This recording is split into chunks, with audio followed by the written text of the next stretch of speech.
Hello guys, I'm back to you with another tournament report.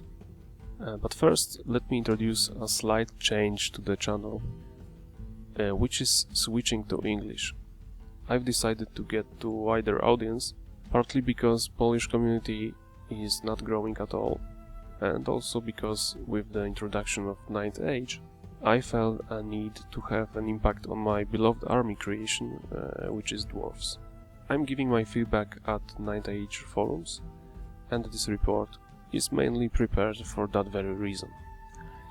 I should probably introduce myself a bit, for those of you who don't know me. I'm a member of Polish Warhammer community, proud member to be exact, because Warhammer has really strong traditions in our country, and I won't lie if I say we have the greatest players in the world, which should be well known to everyone who is interested in ETC circuit. I live near Warsaw, which is great because of large local community and presence of many Polish national team members. A team I founded is organizing a regular tournament cycle called Make Way, and currently this is one of the best local tournaments in Poland. The battles I want to show you took place on 14 November, and it was second 9th Age tournament we organized. So the first battle was against my old friends Lizardmen. We played with classic deployment, and the secondary objective was secure target. The targets you can see as the red tokens in the middle of the board. Here you can see our deployment, and you can freeze the video to watch it closer. I deployed my whole army first to take the first turn, and I was also lucky to deploy my scouts first. My opponent deployed deep to avoid volley cannons in the first turn, but he split his forces such a way that I should be able to deal with his infantry units with my scouts, while my artillery should take care of his chaff and weaken the cavalry unit with characters before they reach combat. This is the situation after my first turn. I moved my scouts to throw axes at Zarus infantry, and I killed 3 or 4 of them. I moved my anvil closer to the middle of the board, and I follow both my units with copters, so I can use them as redirectors if needed. I also shoot the chameleons that blocked my vanguard and wipe them out. On his turn, my opponent decides to charge my scouts with Zarus unit, and they stand and shoot, killing 5 more. He tries to buff his unit in magic phase, but I neuter it using Dispel Scroll. He advances to take care of the bulk of my forces and flies one of his skin characters to aid the combat in the next turn. As you can see, I won the combat and successfully pursued into the cohort, losing only 3 guys. That was possible because my opponent failed fear test caused by my Rune Lord, and Zarus infantry hitting on 5 up were unable to deal enough damage to even dream about winning the combat. So after my next turn the situation looks like this. Greybeards wiped out the cohort and pivoted facing center of the field. I reformed the Shieldbeards, and shooting took out Salamander and the closest unit of skirmishing skinks. I also redirected Raptor Riders with one of my copters. Next turn, and as you can see, my opponent beat the steam copter, shot and dropped rock on another copter, and closed a bit with everything to get to my war machines next turn. My turn, and I decided not to charge his bus, only redirect it once more. To do this, I set my runesmith such a way that he wouldn't be able to charge my unit with his unit, unless he decides to charge his lord out of the unit, which is perfectly fine for me. If he beats the smith and decides to overrun, he will charge into copter and show me his flank, so he is going to stay there. Meanwhile, I will have one more round of shooting, and in this turn's shooting phase I kill few Raptor Riders and Skink Captain on the left. My opponent recognizes my plan and tries to charge the copter with chameleons, so he could possibly be able to fit his cavalry bus next to it and overrun, but the geometry is against him and he only reforms while the other combat is a push. He also managed to make a long charge into my volley cannon with his Skink Captain, which is bad because I will probably lose my entire artillery battery and won't be able to put enough shots into his unit. Because of that, I decide to charge, and I win the combat by 4. Unfortunately, he manages to pass his Leadership 5 break test, cold-blooded. Only few riders are left, and both our lords have taken a wound in exchange.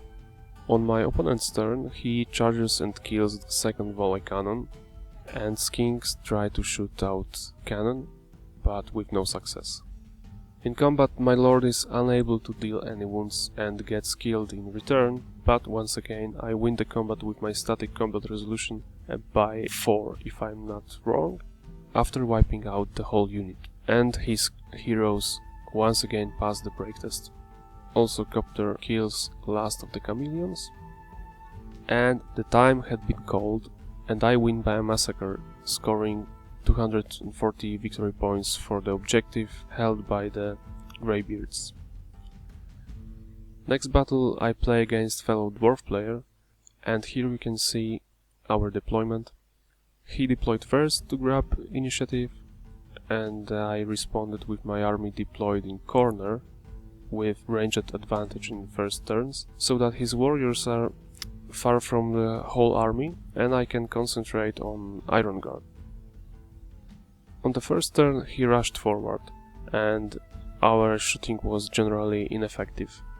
Unfortunately, after that I had an accident which prevented me from finishing the game, and I had to concede.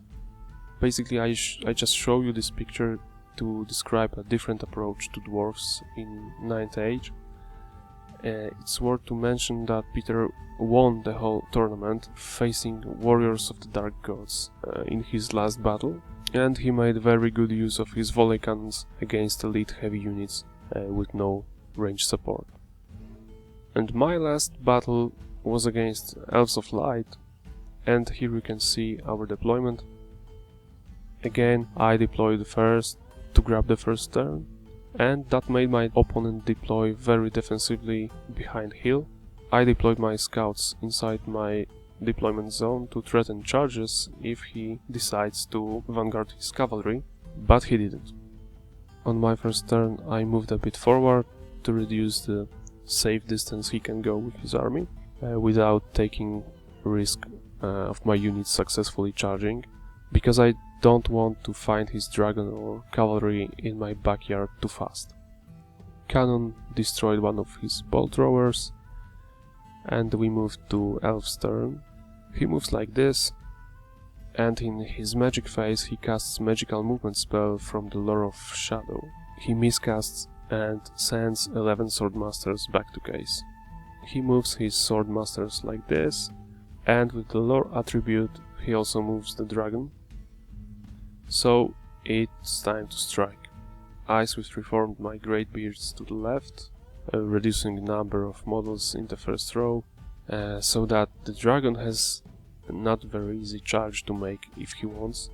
I also set up double flee with my copters, and I moved the Shieldbeards out of the wood so I can maintain steadfast if charged. In the shooting phase, the cannon hits the dragon and deals 4 wounds, and I obliterate Swordmasters with throwing axes and 2 flame blasters. Also, volley cannons kill few silver helms. So on his turn, my opponent charges everything into my Shieldbeards, and Swordmasters charge the copters. Double flee leaves them in a very unfavorable position, because now my Greatbeards can charge them, and no matter if he flees or holds, they will be able to join the main fight of the night. I only hope my anvil can hold all those strength 7 attacks, dragon stomps and dragon breath. The combat is really bloody. We both go for rank and file models to increase the chances of breaking the opponent. Breath weapons are used on both sides. He manages to kill 10 greybeards and I kill 5 cavaliers, and when the dust settles, my unit stays put thanks to being steadfast. My turn number 3, and I charge the remains of Swordmasters. He flees to save those points, so I redirect into Dragon's flank and I beat him by a lot, and successfully pursuing the cavaliers. In the meantime, my volley cannons shoot 2 remaining units of fast cavalry, and we call it, because I only have to make a charge into last remaining bolt thrower and catch fleeing Swordmasters, and I have full 3 turns to make it. In the end I took 2nd place out of 20 players, and I was really glad, because it was the best result I ever achieved with dwarves, though it was my 4th tournament with this army. I must confess, playing dwarves was my dream since I first saw 6th edition Ironbreakers and Flame Cannon. It was somewhere around 1996. And this dream is coming true after almost 20 years, and you know, this is really great feeling. So, conclusions of the tournament. I must say, throwing weapons are really potent, probably too much if on scouting unit, especially when that unit has ballistic skill 4, which is true for greybeards. The Warlord lacks in combat. For example, against equally costed characters like Old Blood, who is more mobile, cold-blooded, rerolls once to hit, has greater strength, is more durable with his armor saves rerolls, and that specific character I faced also had holy attacks, boosting his killing abilities even more. Also against Elvish Lord with his free up ward save against magical attacks, it was really wiser to attack regular cav to pump the combat score. And finally, the general conclusion of the games I had so far since the 9th Age was released. New style dwarves are taking their opponents by surprise, and it really makes a lot of confusion, especially when someone got used to camping dwarves and gunline strategy. Now dwarves can be really different army, and people have to learn it, because if not, then games like those 2 I had will happen really often. Of course, it is probably one trick pony, because when people realize how strong scouting with throwing axes is, they will probably adopt to this strategy. And possibly throwing weapons or scouts or ballistic skill on greybeards will get nerfed, so maybe it was the last time I could use this one specific unit. Alright, so that would be all. Thanks for watching, and till next time.